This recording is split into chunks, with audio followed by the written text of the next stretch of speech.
Thanks,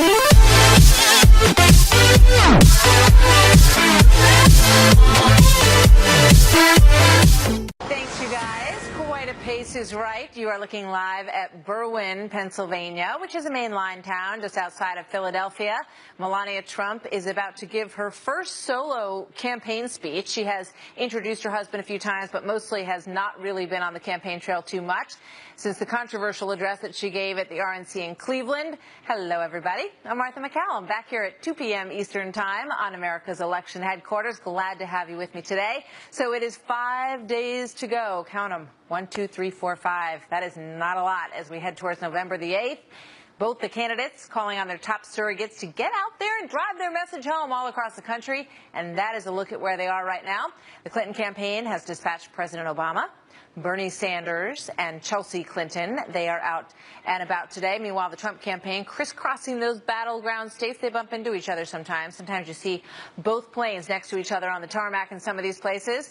And Melania Trump, as we said, is in the Keystone State, hugely important to both of these candidates. So she is looking to try to shore up some support among suburban women. Senior correspondent Rick Leventhal is there for us live this afternoon. Hello there, Rick. Hi, Martha. There is a crowd of several hundred passionate Donald Trump supporters inside this indoor soccer facility at the far end waiting to cheer on Donald's wife. But there's a lot of room inside. The Trump campaign clearly had been hoping for a larger turnout. That's why they set up this big monitor and speakers outside. For an overflow crowd won't be necessary. But as you mentioned, they are targeting a very specific group here, suburban women, which Trump desperately needs if he wants to win this state. Traditionally, Republicans do very well in central and western Pennsylvania. Even President Obama only won 13 of the state's 67 counties, but he still managed to win Pennsylvania because he won almost 600,000 more votes in the Philadelphia area, which is 7-1 Democratic. So that's the challenge for Donald Trump, narrowing that gap among African Americans and among women, and that's why Melania is here today to try and help her husband capture this critical swing state. I think it's terrifically important. It's 20 electoral votes. It's a big prize. And it's one of the closest places. It's one of the places where they really could make a difference just by moving 1 or 2% of the electorate over the last few days in the election. This afternoon, we're told that Melania will speak from the heart about her husband's leadership qualities and how he'll make the nation more prosperous and secure. In her first speech since the RNC, she will touch on family, her marriage, her campaign experience, and her goals as First Lady. In a preview of her prepared remarks, she says, we need to teach our youth American values, kindness, respect, compassion, charity, understanding, and cooperation. Again, Trump needs all of the help that he can get here in Pennsylvania, and he hopes that his wife can spark more voters to the polls next Tuesday, Martha. All right, we will see. We'll keep an eye on that, Rick. Thank you very much. So as President Obama and a slew of top Democrats hit the trail for Hillary Clinton because it's crunch time out there, the Trump campaign is turning this into more of a family affair. In the last few days, we've seen the main surrogates that we've always seen for Donald Trump. No one is a more powerful spokesperson for him, perhaps, than his children. Eric, Donald Jr., Ivanka, Tiffany, and his wife, of course, Melania Trump, who we're getting ready to hear from in just a few moments. We understand she's going to be introduced by Karen Pence, of course, the wife of Mike Pence, this afternoon in Berwyn, Pennsylvania. So they're all going to be speaking about the person that they love and support. Let's bring in Guy Benson, Fox News contributor and political editor for townhall.com. Guy, good to have you with us today. Hey, Martha. So a lot of people wonder why, given the gap in the women polling that we have seen, and we're going to show that number in just a moment, we haven't seen more of Melania Trump on the campaign trail.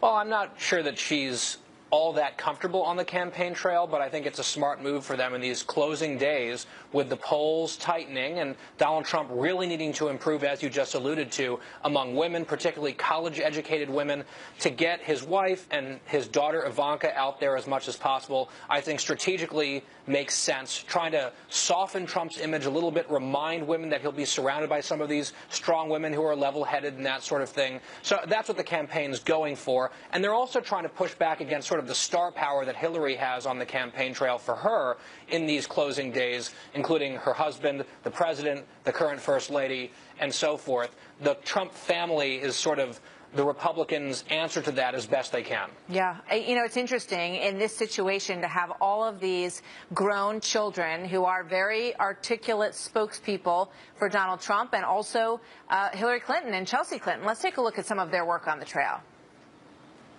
This is the first generation that we know we're handing our kids a lesser America with less opportunity, with less hope, and it's because of politicians. It's because of politicians. So let's shake up that system. Let's drain the swamp. Comprehensive tax reform is critical. Dramatically decreasing taxes on business. To always continue to invest in and prove that we are stronger together. Guy, your thoughts on how effective these young people have been for these candidates? Well, I go back to the second debate, particularly as it pertains to Trump, Martha. There was that famous final question after a very acrimonious and at times personal debate. I think the final question from one of the town hall attendees was, can you please try to say something nice about the other person? And Mr. Trump said that Hillary Clinton's a fighter and she never quits. And what Mrs. Clinton said was, I really admire Donald Trump's children. They are really high-quality people, and that reflects on Donald. And so I think that that spoke to a sentiment that many Americans share, regardless of what they feel about Donald Trump. He's quite a piece of work, but he has managed to help parent some very well-adjusted, successful kids, and it's something that a lot of people do admire about him. So including Hillary Clinton. So putting those kids out front and center on this home stretch, I think, probably makes a pretty good deal of sense. I mean, they are very powerful speakers and very articulate on policy as well when they come out in support of their father, Donald Trump. And I would not be at all surprised, I've said many times, to see some of these individuals pursuing political careers of their own if this does not go the way that they all planned for their father. That's them when they were clinching the nomination on the floor of the convention in Cleveland this summer. And there's the whole group. Let's take a look at the women vote right now in terms of the most recent polling. This comes in from CBS New York Times, and you can see just the enormous gap. Hillary Clinton 50%, Donald Trump 36%. And again, Guy, you know, you have to wonder why Melania and Ivanka's done a ton of traveling, but not a ton of, you know, sort of high profile interviews and speaking engagements. Yeah, there have been generally, overall, I would say, a dearth of female surrogates, high-profile female surrogates for Trump on the We do have to point out that Kellyanne Conway is his campaign manager, though. The first one to manage a presidential campaign, so that's pretty striking. That is true, but again, you just named 3 of them, and 2 of them have been more or less MIA for the last couple of weeks, or at least taking a lower profile, which was interesting as Trump was coming out and really trying to stiff-arm all these various allegations from women about sexual misconduct in the past.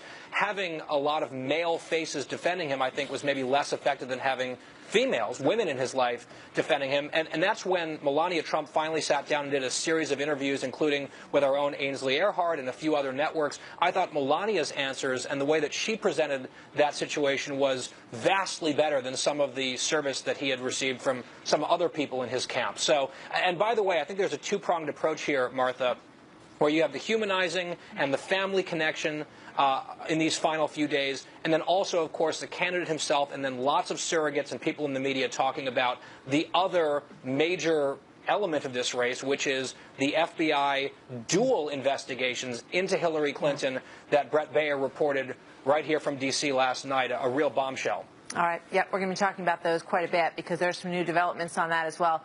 Guy, thank you very much. Thank you. So there are revelations from WikiLeaks that have raised some brand new questions about Hillary Clinton's release of her work-related emails. Chief National Correspondent Ed Henry, live in Washington. So based on this new information, was Hillary Clinton being truthful when she claimed that she originally turned over all of her work-related email, Ed?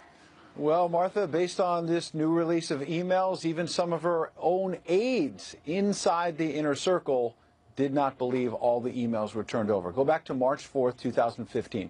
We've talked about the timeline and how critical it is. That's the same day that Trey Gowdy, the Republican who was investigating Benghazi at the time, issued a subpoena for Hillary Clinton to preserve all work emails. Same day. Jen Palmieri, her communications director, writes colleagues that Cheryl Mills was close to a deal with the State Department to release those work emails very soon. And she basically says, hope is that either state agrees to release on a timely basis or we pledge to release them ourselves in 10 days a week. Assume you all would agree, right move. Jim Margolis, their ad maven. Yes, if there was a release of the 55,000 pages, are there others that are not being released? 55,000 was the work related. Joel Benenson says definitely. He's the chief strategist of the campaign. Definitely there are others that are not being released. Now, we know that there were personal ones not being released and that Hillary Clinton said she deleted. Remember, she said they were about yoga and whatnot. But at our March 10th news conference, a few days after this exchange, she made this promise. I responded right away and provided all my emails that could possibly be work-related, which totaled roughly 55,000 printed pages, even though I knew that the State Department already had the vast majority of them. And you know she said that many, many more times. All the work-related emails were turned over at the beginning. It has since been proven that not all of them were turned over, and in fact, they've come out drip, drip in various lawsuits and whatnot, Martha. Yeah. I mean, clearly. And when that kind of summons comes down and they say they want all, they mean they want all. And then we see these emails add this sort of picking and choosing process. So, well, maybe we should hold back the things to the president. Maybe we should hold back this, that. I mean, it's really stunning. I don't think most people would respond to a summons this way, but it clearly reveals the way that they do things behind the scenes. And it's been tough for her, clearly. So on another note, Bernie Sanders is racing around the country for her right now, but there are some pretty rough things that were said about poor Bernie Sanders in some of these emails that we're learning too, Ed. Yeah, look, I mean, in any primary, Democrat or Republican, you're going to say things you regret later, but these email releases have certainly shown them beating up on Bernie Sanders, even though now he's out there trying to help Hillary Clinton in the final days. They've made up, and they're saying, oh, they're friends. They always got along. You remember a previous email from John Podesta saying Bernie Sanders is a doofus. Well, Joel Johnson, a longtime Democratic advisor, friend of Podesta, wrote in February, as Sanders was doing good, marked friendly advice, quote, Bernie needs to be ground to a pulp. We can't start believing our own primary BS. This is no time to run the general. Crush him as hard as you can. Other than that, hope all is well, and congrats on Nevada. So hope all is well, but let's crush him to a pulp. And, you know, they kind of did, Martha. That's politics, right, Ed? That's the way, that's the way it looks. Hardball. It's pretty ugly. Thank you very much. Good to see you. So thousands of Iraqi civilians have been running for their lives as government forces have just started entering what was ISIS-held Mosul. We are hearing from a few of those forced to leave their homes in this city at war. Stunning images when we come back. Plus, early voting poised to break records in one state, which could very well decide this election. Live in the Sunshine State when we come back. Melania coming up as well. Vote. Okay, ready? We're going to pretend we're down. We're down. Pretend, right? We'll pretend we're down. Now, we got to win. We got to win big. We got to beat her. Trump to take the stage just outside of Philadelphia. We'll take you there live when that gets underway as the crowd continues to move in and we wait for her to take the stage. It's a soccer hall in Berwyn, Pennsylvania, which is an area where they very much need to bring in some of those suburban female voters, and that's one of the big purposes of her visit there today. Meanwhile, early voting is underway in the swing state of Florida. 29 electoral votes on the line, a huge cache of votes available in Florida so far. Republicans are slightly outpacing Democrats in the Sunshine State. Still 4 more days, though, of early voting left before the big day. Adam Shapiro from Fox Business Network joins us live from Largo, Florida with that. Good afternoon. And a good afternoon to you, Martha. Right, we are in essentially St. Petersburg is what most people would know. This is Pinellas County. It's part of what they call the I-4 corridor. And I want to show you some video that we shot this morning, which actually shows votes right now being counted. This happens in all 67 Florida counties. The vote-by-mail ballots are first verified by the county canvassing board.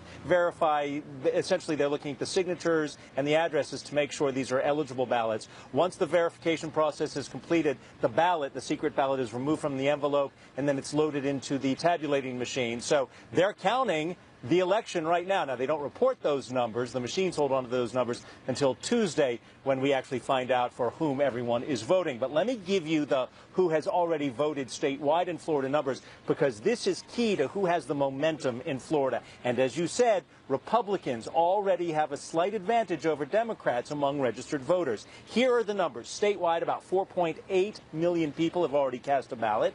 By mail, Republicans are winning this one, 75,000. 949,527 Republicans returning ballots already. Democrats, 874,500. Now, going to a polling station and voting early, Democrats are leading here, 63,000 roughly. Republicans, about 998,599. They've gone to vote. Democrats, 1,061,740 have gone to vote. The reason Republicans say that's good for Republicans is the Democratic turnout in early voting doesn't appear to be holding up to the levels we saw in 2012 or 2008. And Republicans see that as a good sign. Back to you. We'll see if they're right. Adam, thank you very much. So some counties in Florida are seeing as much as 150% jumps in early voting from 2012. That includes in-person and mail-in ballots. Blaise Ingoglia is chairman of the Florida Republican Party. Blaise, welcome. Good to have you here today. Thank you. So take a look at those numbers, and you've heard what Adam Shapiro was just reporting. Give us your assessment of how those look for your party. Well, those numbers are very promising for our party. We are outperforming 2012 numbers. We are up overall right now about 20,000 votes. Compare that to 2012 when we were down 60,000 votes, and that is an 80,000 vote swing. And the reason why that is important is Barack Obama carried the state in 2012 by 74,000 votes. We feel very good going into this weekend and an election day. Talk to us about how you see the voter population evolving over the last 4 years in Florida. What's different? Do you have a higher Hispanic vote count in Florida than you did back then? We've seen growth by a lot of different groups over the course of the last 4 years. What's your read? Well, we are a transient state. A lot of people move to Florida from other states. They are fleeing the high tax, high regulatory schemes in other states. So we're seeing growth in our state, very rapid growth. And we are seeing an increase in the Hispanic population here in the state of Florida. Down in Miami, there's a large Cuban population. Venezuelans are moving into the state. In the I-4 corridor in central Florida, around Orlando, there's more Puerto Rican descent voters there. But overall, this state is pretty overall conservative. So in terms of the Hispanic vote and how you see it breaking down, you know, there's been obviously so much discussion about Donald Trump and the early comments that he made about Mexicans. Now that breaks down in many ways group by group in terms of what the reaction is to those kinds of comments. How do you sort of, what's your analysis of that? Well, two things. The first thing I would say is that Hillary Clinton and her presence here, her candidacy, is not getting her base stirred up. They're really not enthusiastic, so they're not coming out to vote. You're seeing that in the African-American community. Overall, we are about 10% of all voters are African-American. In 2012, that number was 13%, so that number is very low. When it comes to Hispanic population that has already voted, yes, that is up, but those voters are switching the way they vote. Traditionally, they had voted in early voting and on election day, and now they are switching the way they vote to absentee ballots. When you look at the people who still have to vote, they are low-propensity Democrats. We feel very happy where we are right now. All right. It's still a toss-up state in terms of most of the electoral maps. Blaise, thank you very much. Good to see you today. You're welcome. And on the other side of the screen, you see Karen Pence, the wife of Mike Pence. She is introducing Melania Trump. We're going to take a quick break here, and we will bring you back with Melania Trump in Berwyn, Pennsylvania, right after this. There'll be a quiz on that later. I think Larry Sabato can bottom line it for us. He's the director for the Center of Politics at the University of Virginia. All right, it's a little hard when you rattle things off like that, Larry. But the bottom line of your crystal ball is what this week? Yeah, I give a lot of quizzes, and there will be one for you once this segment is over. I'm just kidding. I'm just kidding. Well, the bottom line is, you know, she was once as high as 352 in the Electoral College. Now she's down to 293. And obviously she has a tenuous hold on some of those states. New Hampshire's one I'm looking at, and I have been for some time. I learned years ago, never predict what New Hampshireites are going to do, because if they hear you, they will go into the polls and do the opposite. So I barely predict New Hampshire on anything. And then Florida, which I believe is a total toss-up, could go either way easily. A breeze could put it into one camp or the other.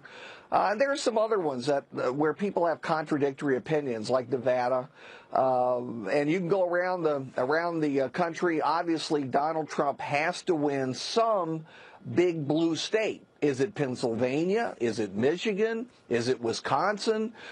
He's been to New Mexico. There isn't evidence that he's winning these states, but we have several days to go. Have you noticed how things change? Yes. So, as of today, it's not there. If it's just a breeze, then cue the wind machines brought in by either campaign just to create that for the final few days. You brought up an interesting point, though, that you said about New Hampshire, that sometimes when people from New Hampshire hear how they are being predicted, they like to go the opposite direction. And I'm just curious, what is the overall effect of all the noise, all this poll play-by-play really having on the electorate, especially in a place like Pennsylvania where there is no early voting?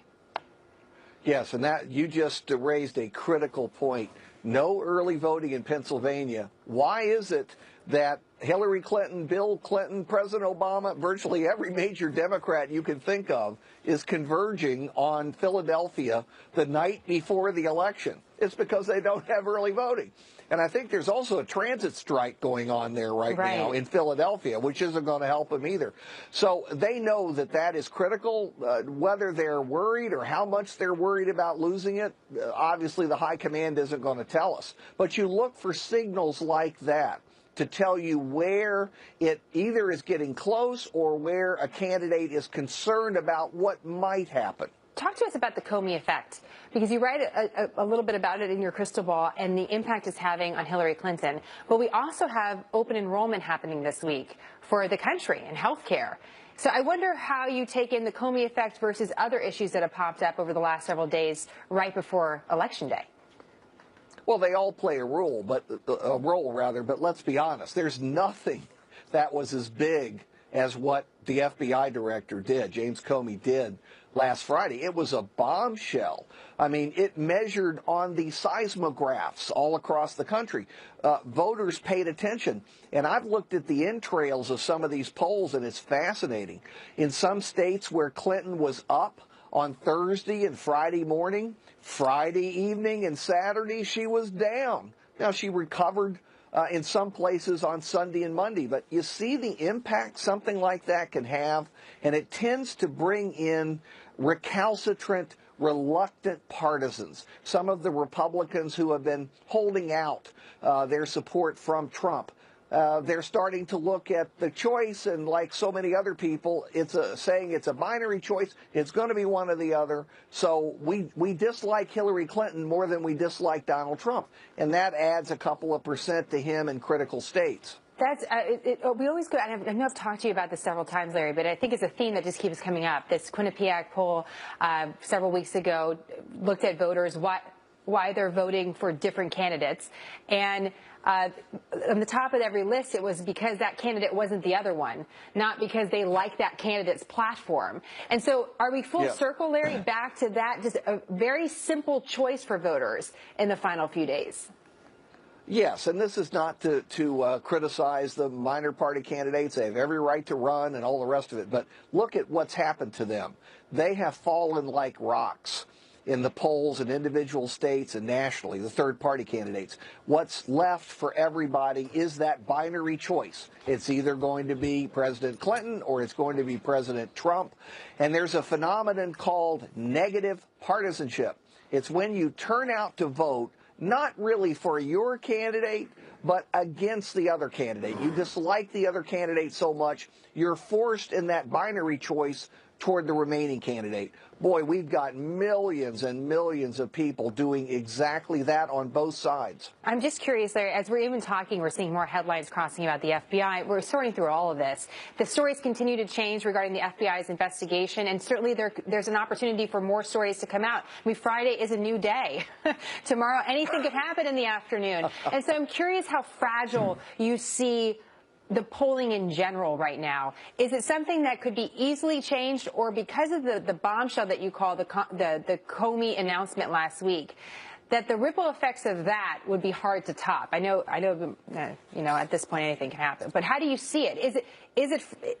Are people, because of that announcement, in that critical time, 10 days before the election, going to be unchanged, or could another big announcement just shake everything up all over again?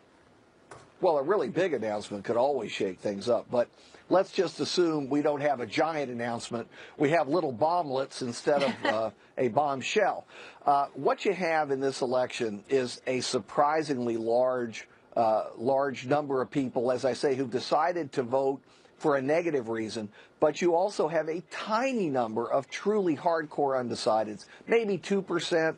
And then you can add in the percentage that the third-party candidates are getting, because they could still lose 1% or 2% or more from their totals. So you have some people that are movable. They're not movable from Trump to Clinton or Clinton to Trump. They're either from that 2% undecided, or they're in the other group of voters voting for some third-party candidate. At this point, barring a bombshell, that's pretty much it. Comes down to turnout. I'm writing down bomblets as a potential new word, right along with scandelabra. We're alerting the dictionaries just to see if they become real words. Good. Let's get those added in. That's something you can put on your resume. I added a new word to Webster's. Right. That's right. I think it could happen. Bomblets. We'll watch for it. Larry, always great to have you. Thank you so much. Thank you. This hour, just a few moments ago, from Monmouth University, that looks like it is supporting that trend as well, showing Donald Trump holding a 6-point lead over Hillary Clinton. You see the independent candidate, Evan McMullin, trailing in third place. The virtual unknown who turned the red state into a battleground is McMullin. He talked to us on Happening Now. He said his chances are still good this week, and quite frankly, we keep on saying it's anybody's game. But this is what it looks like according to Monmouth University as we get a few days closer to Election Day and Donald Trump leading in that state.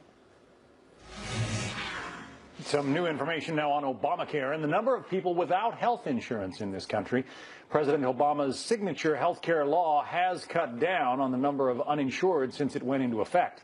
But a new study from the CDC suggests that pattern may be changing. Jeff Flock is in Scottsdale, Arizona with more on that. Jeff. Kind of ground zero, John, for, well, what's wrong with Obamacare, and another day and another blow to the president's signature health care law. Indeed, a CDC study says, while you're right, 20 million people, maybe more, have insurance. That's the good part.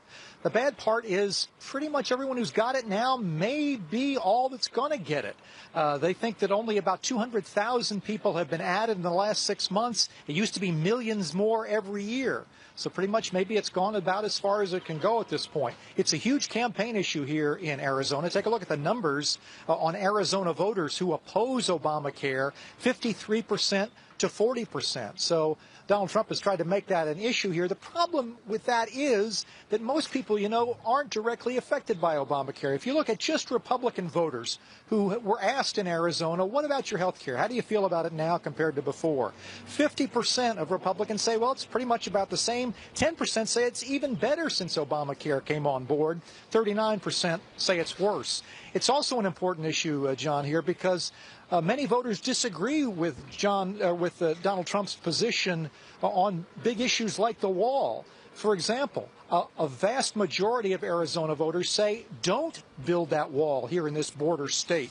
They're also opposed to his policy on deporting immigrants that have come to the country and are undocumented. So big issue, Obamacare. How much of an impact it has in Arizona, yet to be seen. About 3 or 4 points up is Trump in Arizona. We'll see if that holds, John. All right, Jeff Flock in front of one of the few rare patches of water there in Arizona. Jeff, thank you. The Arizona Canal. There you go. Beautiful. 5 days to go now. The Trump and Clinton campaigns racking up frequent flyer miles as they crisscross the country in a battleground blitz. check out the states they are hitting over the next few days. The Washington Post headline reads, "Both candidates start final push," with the paper writing, quote, "The tightness of the race, along with the multiple states poised to have a pivotal effect on the outcome, was apparent in the vast distances covered by the candidates and their surrogates, as well as the tens of millions of dollars in advertising lined up to fill the airwaves in the last days." Joining us now, Nina Easton with Fortune magazine. She's a Fox News contributor. Christopher Bedford is editor-in-chief of the Daily Caller News Foundation. So a question for both of you. I'll start with you, Nina. If you were one of the two candidates, which one would you like to be right now? Wow, that's a tough question. I think I think Donald Trump looks more calm on the stump, more happy. Momentum is in his direction. The question is whether it's going to be enough. I mean, when you do look at the electoral map, his path to 270 is, it's a narrow one, but it's been widening in the last couple of days. So I think he's feeling, you kind of see it on the stump too. He looks, he looks more relaxed. He's more disciplined, and that makes it more difficult for Hillary Clinton when he's disciplined, frankly. Yeah. All right, Christopher, which candidate, if you wanted to win the White House, which one would you rather be right now? So the statistics still favor Hillary Clinton, but she's in panic mode right now because she and her friendly friends in the media have been for the last few months really saying there's no shot that Donald Trump's going to win. We've got this unlocked. Don't even think about it. And now they're seeing polls tighten all across the country. I haven't seen a single poll that's going that's going for Hillary Clinton right now. It's all tightening, and she has to go into overdrive. So she has Barack Obama, who's probably her best surrogate down in Florida, and Donald Trump, he sees a chance here. He absolutely has a chance, and he's got a busy schedule. We just watched him in Florida, and then he's flying to Pennsylvania, and then he's flying to 2 events in North Carolina. So Hillary still has the advantage going in, but Donald Trump can absolutely win this. So what are the factors that are shaping this race, Nina? I mean, there's an awful lot of talk about the 2 FBI investigations surrounding Hillary Clinton. But what else is afoot here? Well, I think the factors shaping this race, at least from the Clinton perspective, and and if you can see like how their strategy is responding to it, are a couple-fold. One is enthusiasm has dropped since that FBI blockbuster announcement or leak last Friday. So she's having trouble getting the troops out to the extent that they want, and it's sort of showing up in early voting. And the second thing is to get African Americans coming out at higher numbers. I mean, they don't expect them to be at the numbers that they were for Obama, but they still are needing to hit higher numbers. And was really interesting today to me to watch President Obama in Florida before we watched Trump here. And he was really very much speaking to the young voters. You need to get out. If you care about criminal justice and climate change and all those issues, you got to get out and vote. He was appealing to African Americans, and he was just drumming up a kind of energy and youthful enthusiasm, I think, to go out and vote, and he was really, really pushing early voting. Christopher, give us your list, but I also want to ask you about Obamacare. Donald Trump's been hitting the failures of Obamacare, the premium spikes, and the fact that we're down to single company coverage or single company plans in many states. Is that a part of the mix here? Yeah, and first to what Nina said, rule number one of coalition building is the less partners you have, the easier it is to move forward. And Barack Obama built an extremely diverse coalition of different minorities. There was always a question of whether or not Hillary Clinton, who lacks Barack Obama's charisma, could hold that together, which is why you see her deploying now frantically Obama, Joe Biden, Elizabeth Warren, Bernie Sanders, someone who she's not too fond of, to try and pull it all together. At the same time, you have the perfect storm of people's premiums, people's insurance payments going up 25%.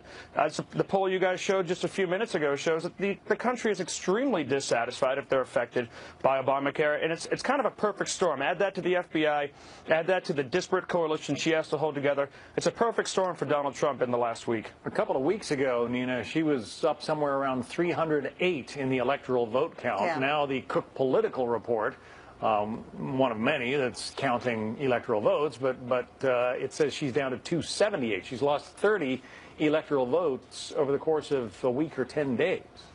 And that's why I think we have to be careful about a lot of this polling. I mean, it's really unusual for, historically extremely rare, for candidates to make up that much ground. Yes, yes, Trump has momentum. Yes, he's got more enthusiasm. But something could happen tomorrow. Keep in mind, we have these Friday afternoon surprises, which have hit Donald Trump with the Access Hollywood tape before they hit Hillary Clinton with the FBI investigation latest twist. So, I mean, something else could happen that changes that. So I would be careful about looking at these, polls on the day-by-day basis as opposed to looking at the overall trajectory, which, as Chris said, it does still favor Hillary Clinton, but Trump does have momentum. But is it enough, Christopher, to put Trump over the top? Yeah, it absolutely is. I mean, if right now Hillary Clinton is playing on defense in places where she shouldn't have been playing on defense, places where Donald Trump had pretty much had to write off, like Virginia a few weeks, are now within 4 points. And you're right, it's rare for people to change at the last minute, to see a big difference. But what we are seeing when polls start to change this dramatically in the last 2 weeks, it's undecided voters coming back, and maybe Republicans who were going to sit this one out, they decided they weren't going to support their candidate, saying, holy smokes, it's close, Hillary Clinton's near the White House, those people coming back. Now, polls are basically just opinion reads. There's very few facts that back it up. But when you see things like the polls at 538 getting better and better and better every single day this week for Donald Trump, that leans well. And it's all really going to come down to who has the better turnout operation, who gets the most voters out on Tuesday. That's also something that favors Hillary Clinton. The Democrats have a better get out the vote machine. But if that can overcome the enthusiasm gap, Hillary's still got a really good chance of winning, but Donald Trump's got the perfect storm this week. She also might have a transit strike, which could cut into her numbers in the Philadelphia area. We'll see. Absolutely. It'll be fascinating. Christopher Bedford, Nina Easton, thank you. Thanks, John. In a key battleground state, Peter Ducey live in Cleveland with that story. Peter.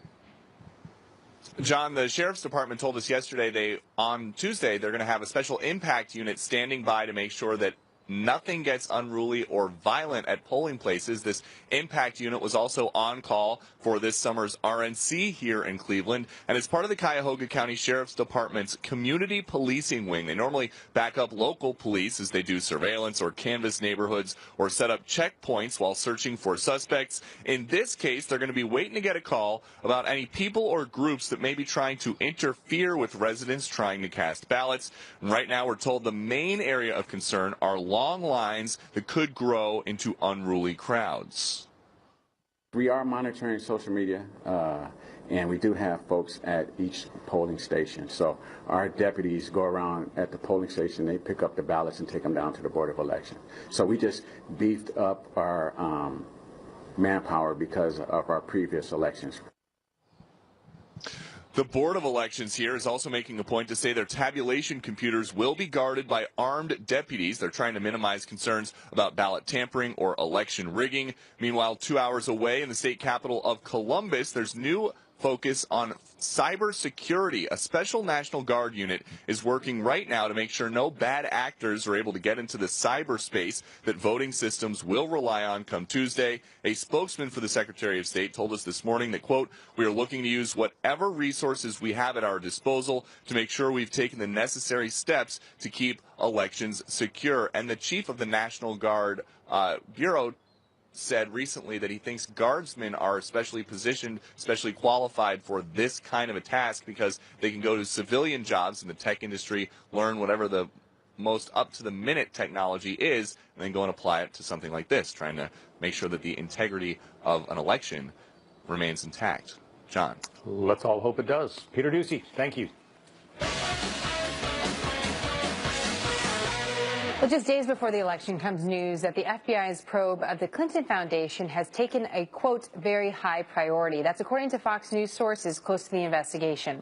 It's apparently focusing on potential pay-to-play interaction between the then Secretary of State and donors to the Clinton Foundation. Here's our legal panel: Ebony Williams, attorney and Fox News contributor; Mercedes Coleman, a criminal defense attorney and Fox News legal analyst. Great to have you both, as it seems to get more and more complicated as each hour passes by. We did get a statement from the Clinton Foundation to our Fox's Mike Emanuel. I just want to read that as it adds something new to the story. This statement reads, "We're not aware of any investigation into the foundation by the Department of Justice, Federal Bureau of Investigation, or any United States Attorney's Office. And we have not received a subpoena from any of those agencies." Mercedes, if I was being investigated by the FBI, I hope I'm not. Right. Would I know about it? Not at all. I mean, that's part of what the feds do. They have to gather the evidence. They have to gather information. They have to talk to individuals. And frankly, once they're doing the investigation, there are deals being made. They come forward to these individuals and say, look, we see these emails, or we've been told that you may have information. We'll do a deal with you. We won't prosecute you. Here's a proffer. We won't prosecute you. Give us all the information. None of that's known to the actual target of the investigation. All of that's just a groundswell of information leading up to eventually to indictment. So read between the lines, Ebony. When you see that statement, you hear that statement, what goes through your head as a lawyer?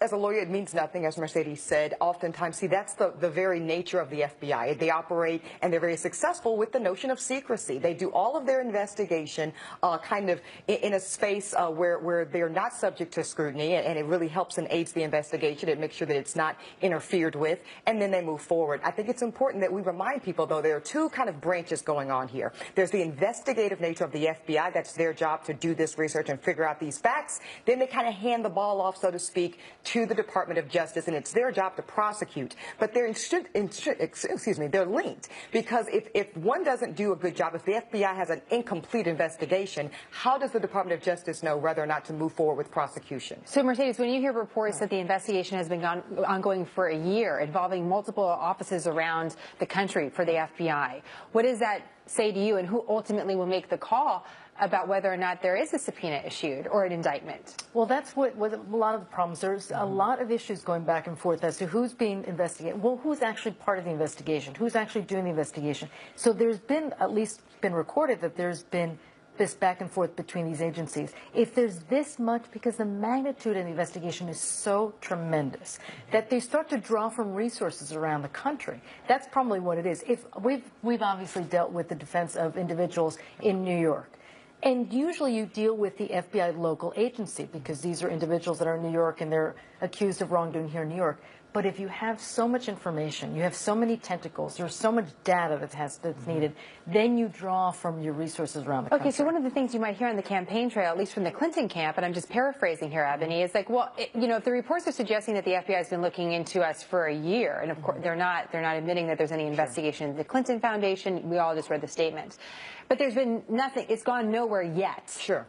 Is that a good defense? That if the FBI has been working on this for so long and there's still nothing, is there no there? It's a good political talking point, so that's another thing to separate. There's a political analysis and a legal analysis. Politically, fine, sure, that's a good strategic point for the campaign to go on. Legally, it means nothing, though, because, again, there's very specific things they're looking for here. They're looking for actual evidence, either through interviews or emails or other forensic evidence, that shows there was actual favorable treatment to donors of the Clinton Foundation. And until all of that has been sifted through, as Mercedes said, the scope is so broad, it must all be sifted through for that conclusion to be made. So just because there's nothing yet doesn't mean anything. It's important not to cut the investigation short prematurely. I just want to ask you sort of a generic question, because there's so many of us reading these stories that don't have a legal background. Right. But the sheer volume of the information, Mercedes, is very difficult just to work through. And with your legal background, I'm just wondering what stands out most to you, and then Ebony, I'm going to get your thoughts as we continue to watch this story develop over the next several days. Just thinking about the 650,000 emails, I mean, you have to deal with search terms. So then you're dealing with such a volume of information, you have to cull it down and say, all right, we're going to need search terms. Well, maybe that's not enough. And that's a back and forth, especially as a litigator. These are some of the issues that we need to deal with. I mean, we've had cases where there are millions of documents. And so that you have to, but when you think about something like that, you're saying, well, is my scope that I'm looking into this deep enough? Am I capturing all the information? Am I speaking to the right individuals? Am I being led astray by others? It really gets very, very complicated. And the more, obviously, there's so many individuals, so many parties, different countries that are being investigated, or at least individuals from different countries. it can become. Sounds like old-fashioned detective work. Ebony, Exactly. what stands out to you? Certainly. So 2 concerns. You want to make sure it's broad enough to catch any and everything that's relevant, but there's also now this kind of political consideration. We love to think of our FBI as apolitical, but unfortunately the circumstances here let us know that there is at least a political consideration that I think Americans, have. We have this time clock of Tuesday lurking over us. So certainly I think that's what sticks out to me, Jenna. Certainly, how do we measure the magnifying the scope and making sure we get everything we need, but also considering the fact that there is this election overhead. Wow, it's fascinating. I mean, if there's one thing that's true, it's fascinating. Sure. What will happen next is a big question. Great to have you both. Great Thank to you be very here. much. Thanks. To elect a new president, the Wall Street Journal did an analysis looking at demographics and the American electorate.